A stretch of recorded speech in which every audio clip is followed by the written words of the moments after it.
আসসালামু আলাইকুম। নবম শ্রেণীতে পড়া সদা হাস্যোজ্জ্বল নিতু সবসময় সবাইকে হাসি আনন্দে মাতিয়ে রাখতো, কিন্তু একদিন স্কুল থেকে ফেরার পর নিজের বাড়িতে খুন হয় 14 বছরের নিতু। পোস্টমর্টেম থেকে জানা যায় যে খুনের আগে নিতুর সাথে স্বেচ্ছায় শারীরিক সম্পর্ক হয়েছিল। এই খুনের দায়ে পুলিশ অ্যারেস্ট করে নিতুর বয়ফ্রেন্ড নিয়াজকে, কিন্তু পুলিশের কাছে শক্ত কোনো প্রমাণ ছিল না যে নিতুকে নিয়াজই খুন করেছে। ধীরে ধীরে ফাইল চাপা পড়তে থাকে এই কেসটি। ওই সময় দিভিয়া ও অর্জুন নামের দুই সাংবাদিক নিজে থেকে শুরু করে এই কেসটা নিয়ে ইনভেস্টিগেশনে এমন কিছু তারা জানতে পারে যা সরিয়ে দেয় তাদের পায়ের তলার মাটি। বলছিলাম 2025 সালে মালায়ালাম ভাষায় মুক্তি পাওয়া ক্রাইম থ্রিলার মুভি কালামের কথা। তো ইন্ট্রো আর না বাড়িয়ে চলে যাই মুভির গল্পে। মুভির কাহিনী শুরু হয় কেরালার একটি ছোট্ট গ্রাম পুরানপল্লী থেকে। 14 বছরের নিতু গ্রামের একটি হাই স্কুলে নবম শ্রেণীতে পড়ে। হাসি আনন্দে সে সবাইকে সবসময় মাতিয়ে রাখে। গ্রামের সবাই নিতুকে এক নামে চেনে। আজ স্কুল থেকে ফেরার পথে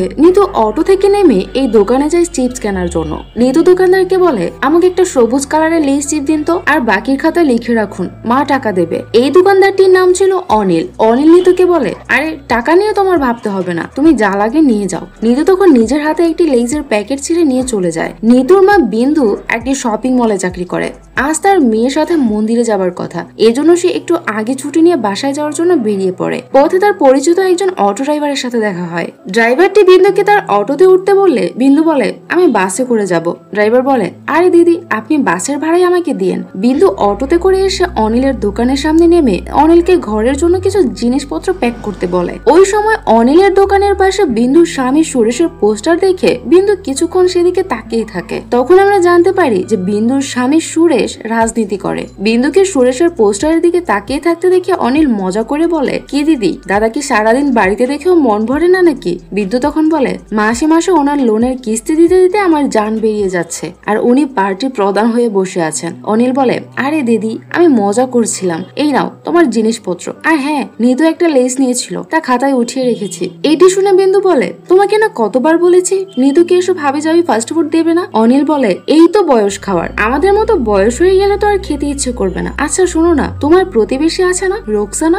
আস্তার নাতি পানি ভরা বালতিতে পড়ে গিয়েছিল, সে প্রায় মারাই যাচ্ছিল। সময় মতো হাসপাতালে না নিলে তাকে বাঁচানো কঠিন হয়ে যেত। এটি শুনে বিন্দু অনেক ঘাবড়ে যায়। সে অনিলকে বলে, কিন্তু কি করে হলো এসব? অনিল বলে, রোকসানা ওই সময় ঘরে ছিল না, তার ছেলের বউ বাহিরে কাজ করছিল। হঠাৎ সে বাচ্চার চিৎকার শুনে ঘরে গিয়ে দেখে যে সে পানি ভরা বালতিতে পড়ে আছে। অনেক পানি খেয়ে নিয়েছিল। পরে রোকসানার ছেলের বউ তাকে দ্রুত হাসপাতালে নিয়ে যায়। হাসপাতালের যে অ্যাটেন্ডেন্ট আছে না, তার কাছ থেকে আমি জানতে পেরেছিলাম যে আর একটু দেরি হলে বাচ্চাকে বাঁচানো যেত না। এসব শুনে বিন্দু বলে, বাচ্চার মা নিশ্চয়ই মোবাইল বা টিভি দেখছিল, আর বাচ্চা খেলা করতে করতে গিয়ে পানি ভর্তি বালতিতে পড়েছে। এসবই হচ্ছে আজকাল, কারোর মধ্যে কোনো দায়িত্ববোধ নেই। 15-16 বছরের মেয়েদের বিয়ে হয়ে যাচ্ছে, আর বিয়ের পরপরই বাচ্চা। আজকালকার মেয়েরা মনে করে যে বাচ্চার জন্ম দিলেই মা হয়ে যাওয়া যায়, কিন্তু দায়িত্ববোধের বেলায় একদম হাওয়া। এরপর বিন্দু অনিলের কাছ থেকে বিদায় নিয়ে চলে আসে। এরপর বিন্দু তার আরেক প্রতিবেশী দেবীর বাড়িতে যায়। দেবীর কাছে সে তার একটি ব্লাউজ সেলাইয়ের জন্য দিয়েছিল। দেবীর কাছ থেকে বিন্দু আরেকবার রোকসানার নাতির ব্যাপারে সব কথা শুনে। এরপর বিন্দু তার ঘরে চলে আসে। ঘরে এসে বিন্দু যখন নিতুর ঘরে যায়, সে সেখানে যা দেখে তা দেখে তার পায়ের তলার মাটি সরে যায়। সে দেখে যে বিছানায় লেস চিপসের প্যাকেটের সাথে সাথে নিতুর ডেড বডি পড়ে আছে। এটি দেখে বিন্দু চিৎকার করে কান্না করতে থাকে। ওই সময় নিতুর গায়ে কিছু মাটির দাগ লেগেছিল। তার চিৎকারে প্রতিবেশীরা বিন্দুর ঘরে এসে জানতে পারে যে নিতুকে কেউ খুন করেছে, কিন্তু কেউ বুঝতে পারছিল না যে কে নিতুকে খুন করতে পারে। এই ঘটনায় নিতুর বাবা বাদী হয়ে মামলা করেন, কিন্তু পুলিশ এই মার্ডার কেসের তেমন কোনো ইমপ্রুভমেন্ট দেখাতে পারে না। এরপর কেটে যায় আরো কিছুদিন। আমাদের দিভিয়া ও অর্জুন নামের এই দুজন নিউজ রিপোর্টারকে দেখানো হয়। অর্জুন ও দিভিয়া নিতুর মার্ডার কেসের নিউজ কভার করার জন্য নিতুদের গ্রামে আসে। প্রথমে তারা লোকাল পুলিশ স্টেশনের এসআই দিনেশের সাথে দেখা করে, কিন্তু দিনেশের সাথে কথা বলেও তেমন কিছুই তারা জানতে পারে না। এরপর তারা নিতুর পোস্টমর্টেম করে ডাক্তারের সাথে দেখা করে। ডাক্তার অর্জুন ও দিভিয়াকে জানায় যে মেয়েটির সাথে খুব খারাপ হয়েছিল, তাকে গলা টিপে কষ্ট দিয়ে মারা হয়েছিল। তবে মিডিয়ায় যেমন এসেছিল যে তাকে রেপ করে খুন করা হয়েছিল, তা সঠিক নয়। হ্যাঁ, এটা সত্যি যে মারা যাওয়ার আগে মেয়েটির সাথে ফিজিক্যাল হয়েছিল, তবে আমার মতে তা মেয়েটির সম্মতিতেই হয়েছিল, কারণ ভিকটিমের বডি থেকে আমি কোনো আঘাত বা আঁচড়ের চিহ্ন পাইনি। হতে পারে স্বেচ্ছায় শারীরিক সম্পর্ক হবার পর কোনো কারণে হত্যাকারীর সাথে ভিকটিমের ঝগড়া হয়েছিল, আর এজন্য হত্যাকারী তাকে গলা টিপে খুন করেছে। ভিকটিমের হাতের নখ থেকে আমরা যে চামড়ার স্যাম্পল পেয়েছিলাম তা খুনিরই, কিন্তু কে এই খুনি পুলিশ এখনো তা চূড়ান্ত ভাবে প্রমাণ করতে পারেনি। হয়নি। এরপর দিন অর্জুন ও দিব্যার সাথে এই লোকটি দেখা করতে আসে। লোকটির নাম শ্রীকান্ত। শ্রীকান্ত অর্জুনের স্কুল ফ্রেন্ড আর পেশায় একজন অ্যাসিস্ট্যান্ট লয়ার। শ্রীকান্ত তাদেরকে বলে যে এই মার্ডার কেসের ঘটনায় পুলিশ নিয়াজ নামে একটি মুসলিম ছেলেকে সন্দেহভাজন হিসেবে অ্যারেস্ট করেছে। পোস্টমর্টেম রিপোর্ট অনুযায়ী নিতুর মৃত্যু বেলা 2টা থেকে 3টার মধ্যে হয়েছে। এই সময় গ্রামে মুষলধারে বৃষ্টি পড়ছিল। নিয়াজের বন্ধু গোপীর স্টেটমেন্ট অনুযায়ী এই সময় নিয়াজ তার সাথেই ছিল। পুলিশ তদন্তে জানতে পেরেছে যে নিয়াজ ও নিতুর মধ্যে রিলেশন চলছিল। বেশ কয়েকবার তাদের মধ্যে ফিজিক্যাল রিলেশন হয়েছে। এই জন্য পুলিশের সন্দেহ যে নিয়াজই নিতুকে খুন করেছে। এদিকে নিয়াজও পুলিশকে কিছু বলছে না। অপ্রাপ্ত বয়স্ক হওয়ায় পুলিশ তার উপর স্টেটমেন্ট নেওয়ার জন্য জোর জবরদস্তিও করতে পারছে না। শ্রীকান্ত অর্জুন ও দিব্যাকে জানায় যে সে তার সিনিয়রের সাথে নিয়াজের পক্ষে এই কেস লড়ছে, কিন্তু হয়তো তাদেরকে এই কেস হারতে হবে কারণ হিন্দু মুসলিম ইস্যু থাকায় উপর থেকে অনেক চাপ আছে। সে আরো বলে যে এই গ্রামের মানুষ ভালো থাকায় এখনো এখানে তেমন কিছু হয়নি। অন্য কোথাও হলে এতক্ষণে এই ইস্যু নিয়ে হিন্দু মুসলিম দাঙ্গা লেগে যেত। তার উপর নিতুর বাবা বড় পলিটিশিয়ান, সে চাইলে নিয়াজের পরিবারকে মাটির সাথে মিশিয়ে দিতে পারত। এটি শুনে দিব্যা বলে এটি পারিবারিক পলিটিক্যাল কোনো অ্যাঙ্গেল নেই তো? এমনও তো হতে পারে যে নিতুর বাবা সামনে নির্বাচনে ভোটারদের সহানুভূতি পাওয়ার জন্যই নিজেই নিজের মেয়েকে খুন করেছে। শ্রীকান্ত বলে আমার মনে হয় না যে সুরেশ এমনটা করবে, কারণ সুরেশের একমাত্র মেয়ে ছিল নিতু, সে তার মেয়েকে অনেক ভালোবাসতো। এরপর দিব্যা বলে তোমাদের ইনভেস্টিগেশন কি বলে, কে খুন করতে পারে? শ্রীকান্ত বলে আমাদের কোনো ইনভেস্টিগেশন নেই, আমরা অপেক্ষায় আছি এই কেসটি হারার জন্য, কারণ আমরা হিন্দু মুসলিম দ্বন্দ্বে পড়তে চাই না। এরপর দিন দিব্যা ও অর্জুন নিতুর বাড়িতে যায় তার মা বাবার সাথে দেখা করার জন্য। নিতুর মা কান্না করতে করতে তাদেরকে নিতুর ঘর দেখিয়ে বলে ওই ছেলেটি তো নাবালক হওয়ার অজুহাতে সব অপরাধ থেকে মুক্তি পেয়ে যাবে আর ফিরে এসে আবার পড়াশোনা করবে, চাকরি করবে, আমাদের সামনে ঘুরে বেড়াবে, কিন্তু আমার মেয়ে তো আর ফিরে আসবে না। আমার 14 বছরের মেয়েকে কতটা কষ্ট দিয়ে মেরেছে শয়তানটা, তার উপর সবাই আবার আমার মেয়েকে অপবাদ দিচ্ছে যে ভিন্ন ধর্মের একটা ছেলের সাথে তার সম্পর্ক ছিল। এসব শুনে অর্জুন ও দিব্যা অনেক হতাশ হয়ে যায়। এরপর তারা নিতুর বাবা সুরেশের ইন্টারভিউ নেয়। সুরেশ বলে আমি ইন্টার রিলিজন রিলেশনের বিরুদ্ধে আন্দোলন করছিলাম, কে জানতো যে আমার ঘরে ইন্টার রিলিজন রিলেশনশিপ চলছিল। আমার মেয়েকে আমি ভালোবাসতাম, তাদের কিছু করার হলে আমাকে করতো, আমার মেয়েটাকে কেন মারলো? কিন্তু কোনো ব্যাপার না, ওই ছেলে জেল থেকে বের হলে আমি আমার হিসেব নেব। বাসায় ফিরে অর্জুন আবার সুরেশের কথাগুলো শুনছিল। সে দিব্যাকে বলে সুরেশের কথা বলার ধরন পুরোপুরি পলিটিক্যাল। দিব্যা বলে আমি ভাবছি যে এমনও তো হতে পারে। দিব্যা বলে আমি ভাবছি যে এমনও তো হতে পারে যে সুরেশ একটা অন্য ধর্মের ছেলের সাথে নিতুর রিলেশনের কথা জানতে পেরে তাকে খুন করেছে। অর্জুন বলে এই কেসে অনেক কিছু হতে পারে। পরের সিনে আমাদের নিতুর বাড়িতে তার মা বাবাকে দেখানো হয়। বিন্দু সুরেশকে খাবার খেতে দিয়ে বলে প্রয়োজনে আমার গহনা বিক্রি করে উকিলকে ফি দিয়ে দাও, যেন আমরা এই কেস জিতে মেয়েকে কমসে কম ন্যায় বিচার দিতে পারি। এটি শুনে সুরেশ বলে তোমার কি মনে হয় শুধু কেস জিতলে নিতু ন্যায় বিচার পাবে? ওই শয়তানটাকে আগে জেল থেকে বের হতে দাও, তারপর দেখো তার কি অবস্থা করি আমি। এবার বিন্দু বলে তোমার রাগের কারণ কি? আমাদের মেয়ের মৃত্যু নাকি পার্টিতে তোমার নাম খারাপ হয়ে গেছে এজন্য? এইটি শুনে সুরেশ বিন্দুর উপর অনেক রেগে যায়। সে বিন্দুকে বলে এইসব তোমার জন্য হয়েছে, রোজ ব্যাগ নিয়ে তুমি চাকরিতে চলে যাও আর বাড়ি ফিরো রাতে, আমি দূরে থাকি। তুমি যদি মেয়েটার দেখাশোনা ঠিকভাবে করতে পারতে তাহলে তো আজ আমাদের এমন দিন দেখতে হতো না। এবার বিন্দু বলে আমাকে কেন চাকরিতে যেতে হয়? তুমি যে ঋণ করে রেখেছো তা আমাকে পরিশ্রম করে পরিশোধ করতে হচ্ছে। তুমি তো সারাদিন পার্টি অফিসে পড়ে থাকো, কখনো কি জানতে চেয়েছো ঘরে কি আছে আর কি নেই, সংসার কিভাবে চলছে, মেয়ের পড়াশোনা কিভাবে চলছে, কোনোদিন খোঁজ নিয়েছো তুমি? এরপর দিন শ্রীকান্ত অর্জুনকে ফোন দিয়ে বলে যে সে নিয়াজের সাথে দেখা করেছে, সে অর্জুন ও দিব্যার সাথে কথা বলতে রাজি হয়েছে। এরপর দিন তারা নিতুর মার্ডার কেসে অ্যারেস্ট হওয়া নিয়াজের সাথে দেখা করে। তারা নিয়াজকে বলে সেদিন যা যা হয়েছিল তা আমাদের সব খুলে বলো। নিয়াজ বলে সেদিন নিতু স্কুল থেকে ফেরার পর আমি লুকিয়ে তার বাড়িতে যাই। নিতু আমাকে তার ঘরে নিয়ে গেলে আমরা সেখানে প্রায় আধা ঘন্টা থাকি। নিতুর সাথে আমার ফিজিক্যাল রিলেশনও হয়েছিল, কিন্তু তারপর আমি চলে আসি। আমি চলে আসার সময় নিতু পুরোপুরি ঠিক ছিল, কিন্তু আমার কথা কেউ বিশ্বাস করবে না। সবাই এটাই ধরে নিয়েছে যে আমি নিতুকে খুন করেছি, কিন্তু বিশ্বাস করুন আমি নিতুকে অনেক ভালোবাসতাম, আমি তাকে খুন করিনি। নিয়াজের সাথে দেখা করে ফিরে অর্জুন ও দিব্যা নিয়াজের বাড়িতে তার পরিবারের সাথে দেখা করতে যায়। বাড়িতে তার বড় ভাই ও মা থাকে। নিয়াজের বড় ভাই অর্জুন ও দিব্যাকে বলে যে নিতুর সাথে নিয়াজের সম্পর্কের ব্যাপারে তারা আগে থেকে কিছুই জানতো না। এই ঘটনার পরই তারা এসব জানতে পেরেছে। কিছু বছর আগে ক্যান্সারে ভুগে তাদের বাবা মারা গেছে, তখন তাদের অনেক টাকা ঋণ হয়ে গিয়েছিল। দোকান চালিয়ে এসে কিছু কিছু করে ঋণ পরিশোধ করেছিল, কিন্তু এই ঘটনার পর গ্রামের লোকেরা তাদের দোষারোপ করে একঘরে করে দিয়েছে। কিছু লোক তাদের দোকানে হামলা করে দোকান বন্ধ করে দিয়েছে। তারা আমাদের বাড়িতেও হামলা করেছে। এখন আমরা বাড়ি থেকে বের হতেও ভয় পাই, কি জানি কে কখন আবার হামলা করে বসে। এরপর দিন নিয়াজের বড় ভাই জেলে নিয়াজের সাথে দেখা করতে চায়। সে নিয়াজকে বলে, দেখ ভাই, তুই যা জানিস সব সত্যি বলে দে পুলিশকে, না হলে তোর সাথে সাথে আমরাও বিপদে পড়বো। আমি জানি যে তুই কারো জীবন নিতে পারিস না। নিয়াজ তাকে কিছু না বলে শুধু মাথা নিচু করে রাখে। ওই দিন অর্জুন ও দেবিয়া একটি স্পোর্টস ক্লাবে যায় নিয়াজের বন্ধু গোপীর সাথে দেখা করার জন্য। তারা গোপীর ক্লাব থেকে বেরিয়ে আসার জন্য অপেক্ষা করছিল। ওই সময় দেবিয়া অর্জুনকে বলে, আমার মনে হয় এই নিয়াজ আমাদের মিথ্যে বলছে, সেই আসল খুনি। অর্জুন বলে, পুরোপুরি ফয়সালা হওয়ার আগে পর্যন্ত কোনো সিদ্ধান্তে আসা ঠিক না দেবিয়া। এরপর সে নিজের একটি গল্প শোনায় দেবিয়াকে। সে বলে যে ছোটবেলায় আমি একবার বাবার শার্টে হাত দিয়েছিলাম। ওই দিনই বাবা তার শার্টের পকেটে রাখা টাকা খুঁজে পাচ্ছিল না। সবাই মনে করছিল যে আমিই টাকা নিয়েছি। আমার মায়ের জন্য আমাকে অনেক মেরেছিল, কিন্তু পরদিন অফিসে গিয়ে বাবা দেখতে পায় যে সে টাকা আগের দিন অফিসের ড্রয়ারেই রেখে এসেছিল। পরে নিজেদের ভুল বুঝতে পেরে আমার পরিবারের লোকেরা অনেক গিল্টি ফিল করে। তাই পুরোপুরি নিশ্চিত না হয়ে কোনো সিদ্ধান্তে আসা উচিত না। ওই সময় গোপী প্র্যাকটিস শেষ করে ক্লাব থেকে বেরিয়ে আসলে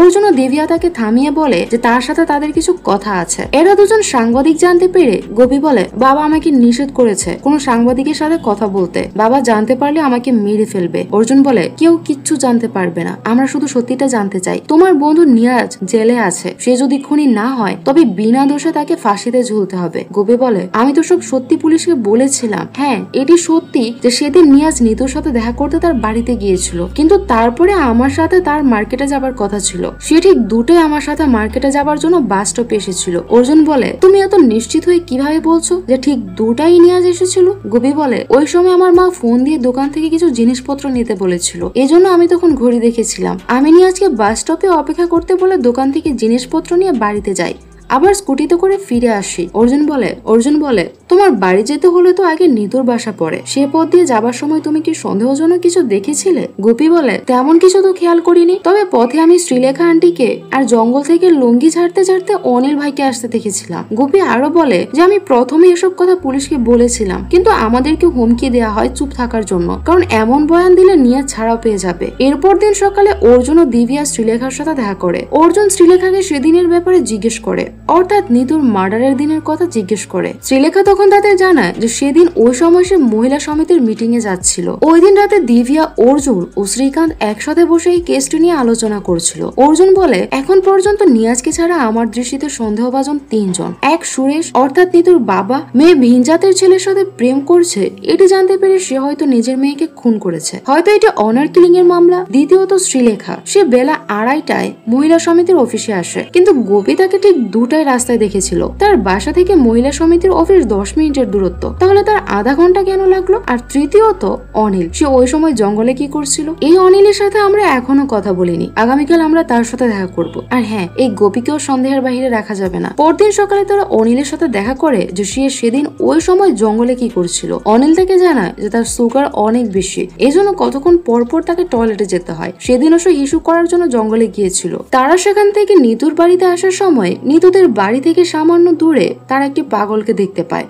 দিব্যাকে দেখে পাগলটি তাকে ধরতে আসে। অর্জুন ধমক দিয়ে পাগলটিকে ভাগিয়ে দেয়। কিছু দূরে তারা নিতুদের প্রতিবেশী দেবীকে গাছের নিচে দাঁড়িয়ে কোনো কাজ করতে দেখে। অর্জুন ও দিব্যা দেবীর কাছে এসে বলে, এই পাগলটি এখানে বসে থাকে, সে কাউকে কিছু বলে না? দেবী বলে, না না, সে কাউকে কিছুই বলে না, চুপচাপ বসে থেকে শুধু মানুষের আসা যাওয়া দেখে। অর্জুন তখন বলে, নিতু একে ভয় পেত না? দেবী বলে, হ্যাঁ, নিতু তো একে খুব ভয় পেত। অর্জুন তখন দেবীকে বলে, আমরা নিতুর মার্ডার কেসের ব্যাপারে তথ্য সংগ্রহ করছি রিপোর্ট করার জন্য, আপনি যদি এ ব্যাপারে ছোটখাটো কিছু জানেন আমাদেরকে বলতে পারেন। দেবী বলে, ছোটখাটো কি, সেদিন তো অনেক বড় বড় ঘটনা ঘটেছিল। সেদিন আমাদের প্রতিবেশী রোকসানা বাড়িতে ছিল না, তার ছেলের বউ সানা একা বাড়িতে ছিল। সানার ছোট ছেলে খেলা করতে করতে গিয়ে একটি পানি ভর্তি বালতিতে পড়ে যায়। সানা কান্না শুনে গিয়ে দৃশ্য দেখে একটি অটোতে করে বাচ্চাকে নিয়ে হাসপাতালে চলে যায়। এরপর অর্জুন বলে, নিতু মারা যাবার দিন 2টা থেকে 3টার মধ্যে আপনি কি করছিলেন? দেবী বলে, আমি যখন ঘুমিয়েছিলাম 2:30টার দিকে আমি বাইকের আওয়াজ শুনে ঘুম থেকে সজাগ হয়ে যায়। ভেবেছিলাম আমার স্বামী শিবু এসেছে, কিন্তু বাইরে গিয়ে আমি কাউকেই দেখতে পাইনি।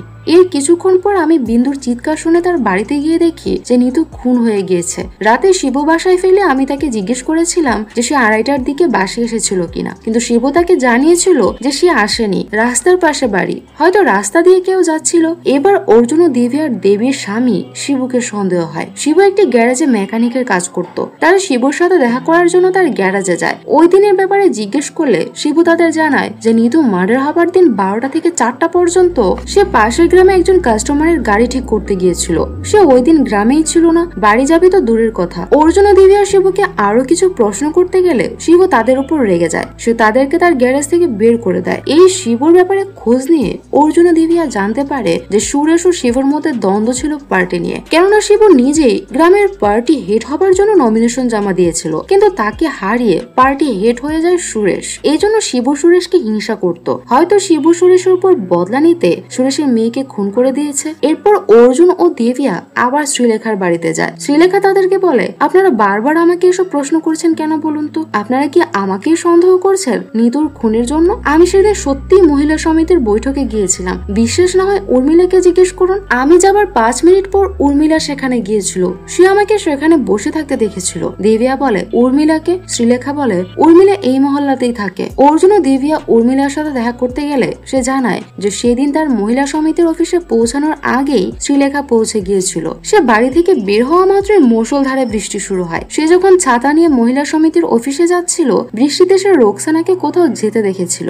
দিব্যা বলে, আপনি কিভাবে বুঝলেন যে সে রোকসানাই? কারণ এত বৃষ্টিতে তো চিনতে পারার কথা না। উর্মিলা বলে, সে নিকাব পরেছিল, আর এই এলাকায় একমাত্র সেই নিকাব পরে। উর্মিলার কাছ থেকে রোকসানার ব্যাপারে জানতে পেরে অর্জুন ও দিব্যা রোকসানার সাথে দেখা করতে যায়। তারা রোকসানাকে জিজ্ঞেস করে যে নিতু মারা যাবার দিন 2টা থেকে 3টার মধ্যে সে কোথায় ছিল। রোকসানা জানায় যে সে ওই সময় বাড়িতেই ছিল না। বাড়িতে থাকলে তো সে তার নাতির খেয়াল রাখতে পারতো, তাহলে সে পানিতে পড়তে পারতো না। ওই সময় সে মার্কেটে গিয়েছিল কিছু কেনাকাটা করতে। ওই সময় দিব্যা তার পুত্রবধূ সানা কোথায় তা জানতে চাইলে রোকসানা তাকে জানায় যে সে সানাকে বাপের বাড়ি পাঠিয়ে দিয়েছে। যে মেয়ে নিজের বাচ্চাদের খেয়াল রাখতে পারে না সে সংসার করার উপযুক্ত না। যাই হোক, অর্জুন ও দিব্যা রোকসানার কথা সত্যতা যাচাইয়ের জন্য সে মার্কেটে যায়, যেখানে রোকসানা বলেছিল যে সে ওই দিন সেখানে গিয়েছে। দোকানের সিসিটিভি ফুটেজ থেকে তারা জানতে পারে যে সেদিন আসলে রোকসানা মার্কেটে গিয়েছিল। এখন প্রশ্ন হচ্ছে যে রোকসানা যদি মার্কেটে গিয়ে থাকে তবে উর্মিলা কাকে দেখেছিল? কারণ এই মহল্লায় আর কোনো মুসলিম পরিবার নেই।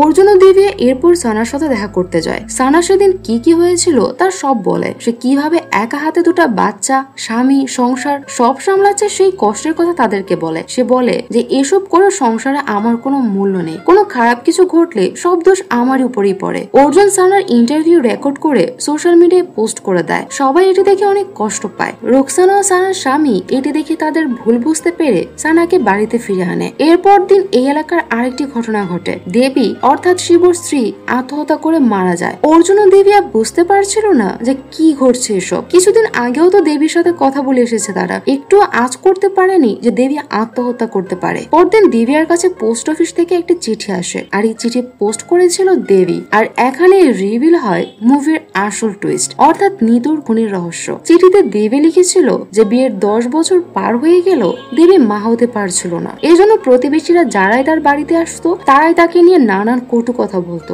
বিশেষ করে রোকসানা, সে প্রায় তাদের বাড়িতে এসে বলতো যে আমার ছেলের বউ তো 5 বছরে 2 বাচ্চার জন্ম দিয়ে দিয়েছে, তোমাদের বাচ্চা কবে হবে? এসব কথা শুনতে শুনতে দেবীর স্বামীও দেবীর সাথে অনেক খারাপ ব্যবহার করা শুরু করে। একটা সময় দেবী পুরো একা হয়ে যায়। ধীরে ধীরে সে মানসিক ভাবে অসুস্থ হয়ে যেতে থাকে। তার মনে সানাকে দেখে হিংসা ভরে উঠতে লাগলো। এক সময় তার মনে হতে লাগলো যে সানার বাচ্চাদের জন্যই তাকে সবাই কথা শোনায়। তাই সে ওই দিন সুযোগ বুঝে সানার বাচ্চাকে বিছানা থেকে তুলে বাথরুমে নিয়ে গিয়ে পানি ভর্তি বালতিতে ডুবিয়ে দেয়। বাচ্চাটি যখন প্রায় মারা যাবে তখন দেবী দেখে যে নিতু দৌড়ে চলে যাচ্ছে। দেবী মনে করে যে নিতু তাকে দেখে ফেলেছে আর তাকে দেখে ভয়ে দৌড়ে চলে গিয়েছে। আসলে নিতু তো ওই রাস্তার পাশে বসে থাকা পাগলকে দেখে দৌড়ে চলে যাচ্ছিল, কিন্তু দেবী মনে করে যে নিতু তাকে দেখে ফেলেছে আর নিতু নিশ্চয়ই একথা সবাইকে জানিয়ে দেবে যে দেবী সানার বাচ্চাকে পানিতে ডুবিয়ে মেরেছে। সে অনেক ঘাবড়ে যায় আর সানার বাচ্চাকে ছেড়ে সেখান থেকে চলে আসে। তখনই সানা তার বাচ্চার চিৎকার শুনে বাথরুমে গিয়ে বাচ্চাকে পানিতে পড়ে থাকতে দেখে তাকে দ্রুত হাসপাতালে নিয়ে যায়। এদিকে দেবী ভয় পাচ্ছিল যে তার সত্যিটা না প্রকাশ পেয়ে যায়। তার মানসিক অবস্থা আরো বিগড়াতে থাকে। আধা ঘন্টা পর সে রোকসানার ঘর থেকে রোকসানার নিকাব চুরি করে তা পরে নিতুর ঘরে যায় আর বিছানায় শুয়ে থাকা নিতুকে হামলা করে গলা টিপে তাকে হত্যা করে। বেচারা নিতু জানতেও পারে না যে কেন দেবী তাকে খুন করছে। ওর জন্য দিব্যা এই চিঠি পড়ার পর নিতুর খুনের আসল রহস্য জানতে পারে। তারা এই নিয়ে রিপোর্ট তৈরি করলে পুরো এলাকায় সবাই অবাক হয়ে যায়। ওইদিকে নিয়াজও এই মামলা থেকে খালাস পায়। এই মুভির মধ্য দিয়ে পরিচালক একটি মেসেজ দিতে চেয়েছেন যে পরিবারে এখনো নারীরা কতটা অবহেলিত, কতটা নির্যাতনের শিকার। এই নির্যাতন সবসময় শারীরিক নয়, মানসিকও হয়, যা নারী কাউকে না পারে বলতে আর না পারে কাউকে বুঝাতে। পরিবার, পাড়া প্রতিবেশী, আত্মীয় স্বজনের কটু কথা একজন নারীর মনে কতটা আঘাত করলে তার মানসিক অবস্থা খুন করার মতো অবস্থায় চলে যায় তা সহজে বুঝতে পারা যায়। আর এই সিনের মধ্য দিয়েই মুভিটি শেষ হয়ে যায়। তো মুভিটির গল্প আপনাদের কাছে কেমন লেগেছে তা কমেন্টে জানাতে ভুলবেন না। সবাই ভালো থাকবেন, সুস্থ থাকবেন।